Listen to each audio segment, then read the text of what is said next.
ছেলে আমার আর বৌমার জন্য দু রকমের শাড়ি কিনেছে। আমারটার দাম বেশি, ডিজাইনটাও সুন্দর। বৌমা বলল, মা সাবধান, এই শাড়ি পরলে তোমার পিছে কিন্তু ছেলেদের লাইন লেগে যাবে। বৌমার কথায় লজ্জা পেয়ে বললাম, তুই কি বড় হবি না? কিসব কথা বলে, মুখে আটকায়ও না। সে কি এমন বললাম? এত কিউট একটা মা আমার হয়েছে, আর পাম দিতে হবে না। রাত হয়েছে, খেতে দে, সবার খিদে পেয়েছে। বৌমা চলে গেল ড্রয়িং রুমে আমাদের জন্য খাবার রেডি করতে। রাতে আমরা খেতে বসেছি। শ্রেয়াস আর আমাকে পাতে তরকারি তুলে দিচ্ছিল, কিন্তু বৌমা নিজে খেতে বসেনি। আমি বললাম, বৌমা আমাকে আর শ্রেয়াসকে খেতে দিলে, তুই খেতে বসলি না কেন?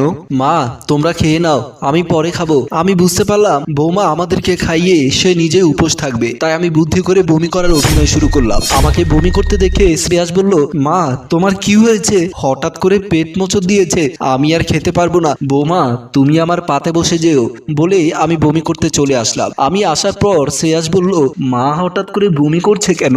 আমার ছেলের বউ মল্লিকা একটা হাসি দিয়ে বলল, মনে হয় আমার দেবর কিংবা ননদ কেউ দুনিয়াতে আসছে। তোমার মুখে কি কিছুই আটকায় না? আমার বাবা কি বেঁচে আছে? থাকলে না হয় একটা কথা ছিল। তারপর মল্লিকা হাত ধুয়ে আমার পাতে বসে ওরা খাওয়া শুরু করলো। আসলে ডেক্সিতে যে তরকারি এবং ভাত কম আছে সেটা আমি কিছুক্ষণ আগে রান্নাঘরে গিয়ে দেখেছিলাম। ঢাকনা তুলে দেখলাম যা খাবার আছে তা মোটামুটি দুজন খেতে পারবে, কোনো অবস্থায় তিনজন খেতে পারবে না। কারণ সন্ধ্যার সময় হঠাৎ বাড়িতে দুজন মেহমান চলে এসেছিল। ওনারা রাতে খাওয়া দাওয়া করে গিয়েছিল। আজ দুদিন শ্রেয়াস কোনো বাজার করেনি। সে ভেবেছিল আগামীকাল সকালে বাজার করবে, তাই পুনরায় রান্না করার কোনো অবস্থা ছিল না।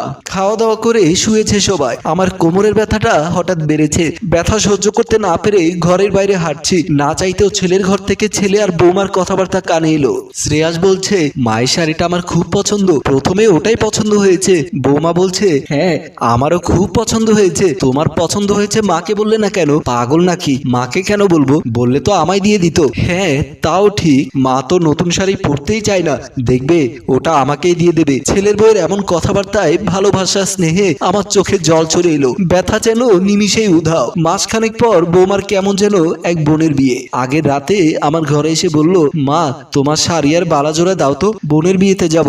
বিয়েতে যাবি, ভালো শাড়ি পর। এমন শাড়ি পরে কি কেউ বিয়ে বাড়িতে যায়? অত কিছু জানি না, তোমার শাড়ি পরতে ভালো লাগে। আমার সময় নেই, তাড়াতাড়ি দাও তো। ওয়ার্ডরোবে আছে, নিজেই নিয়ে নে। বৌমা শাড়ি বের করে নিল, বালাজোড়ার সাথে কানের দুল। দেখেছি, তবুও বললাম, কি নিলি বললিও না? মায়ের জিনিস মেয়ে নিয়েছে, এখানে বলেনি আর কি আছে? কথাটা বলে ও বাচ্চাদের মতো মুখ ভেঙচি দিয়ে চলে গেল। ওয়ার্ডরোবের তালাটা তো লাগাবি নাকি? তুমি লাগাও, আমার অনেক কিছু গোছানোর বাকি আছে।